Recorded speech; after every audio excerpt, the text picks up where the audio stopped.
முதல் வாசகம். புனித பவுல் தீமோத்தேயுவுக்கு எழுதிய முதல் திருமுகத்திலிருந்து வாசகம். அதிகாரம் 6, இறைவசனங்கள் 2-12 முடிய. நம்பிக்கை கொண்டோரை தலைவர்களாக கொண்டுள்ள அடிமைகள் அவர்களும் சகோதரர்கள்தானே என்று மதிப்பு கொடுக்காதிருத்தல் தவறு. மாறாக தங்கள் நற்செயலால் பயன்பெறுவோர் நம்பிக்கை கொண்டவர்களும் அன்பர்களுமாய் இருப்பதால் இன்னும் மிகுதியாக அவர்களுக்கு பணி செய்ய வேண்டும். இவற்றை நீ கற்பித்து ஊக்குவி.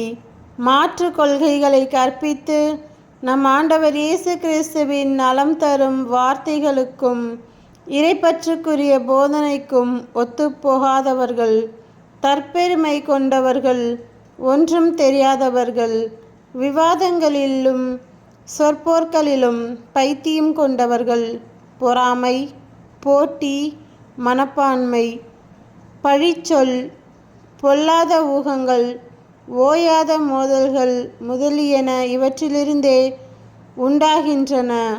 உண்மையை இழந்தவர்களிடமும் சீரழிந்த மனத்தை கொண்டவரிடமும் இவை காணப்படுகின்றன. இறைப்பற்று பெரும் ஆதாயம் தருவதுதான், ஆனால் மனநிறைவுள்ளவர்களுக்கே தரும். உலகிற்கு நாம் எதையும் கொண்டு வந்ததில்லை, உலகத்தை விட்டு எதையும் கொண்டு போகவும் முடியாது. எனவே உணவும் உடையும் நமக்கு இருந்தால் அவற்றில் நாம் மனநிறைவு கொள்வோம். செல்வத்தை சேர்க்க விரும்புபவர்கள் சோதனையாகிய கண்ணியில் சிக்கிக் கொள்கிறார்கள். அறிவீனமான தீமை விளைவிக்கக்கூடிய பல்வேறு தீய நாட்டங்களில் விழுந்து விடுகிறார்கள். இவை மனிதரை கேட்டிலும் அழிவிலும் ஆழ்த்துபவை. பொருளாசையே எல்லா தீமைகளுக்கும் ஆணிவேர்.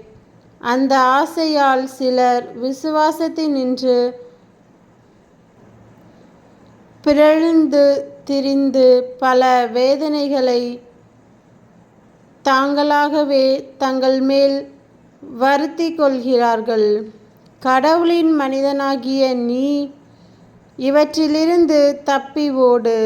நீதி, இறைப்பற்று, நம்பிக்கை, மன உறுதி, பணிவு ஆகியவற்றை நாடி தேடு. விசுவாச வாழ்வு என்னும் போராட்டத்தில் ஈடுபடு. நிலைவாழ்வை பற்றிக்கொள். அதற்காகவே அழைக்கப்பட்டிருக்கிறாய். அதனை முன்னிட்டே பல சாட்சிகள் முன்னிலையில் விசுவாசத்தை சிறப்பாக அறிக்கையிட்டாய். ஆண்டவரின் அருள்வாக்கு. இறைவா உமக்கு நன்றி. நற்செய்தி வாசகம். புனித லூக்கா எழுதிய நற்செய்தியிலிருந்து வாசகம். அதிகாரம் 8, இறைவசனங்கள் 1-3 முடிய. அதற்கு பின் இயேசு நகர் நகராய் ஊர் ஊராய் சென்று இறையாட்சி பற்றிய நற்செய்தியை பறைசாற்றி வந்தார். 12 அவருடன் இருந்தனர். பொல்லாத ஆவிகளினின்றும் நோய்களினின்றும் குணமான பெண்கள் சிலரும் 7 பேய்கள் நீங்க பெற்ற மகதலா மரியாவும், ஏரோதுவின் மாளிகை மேற்பார்வையாளர் கூசாவின் மனைவி யோவன்னாவும், சூசன்னாவும், மேலும் பல பெண்களும் அவரோடு இருந்தார்கள். இவர்கள் தங்கள் உடைமைகளை கொண்டு அவருக்கு பணிவிடை செய்து வந்தார்கள்.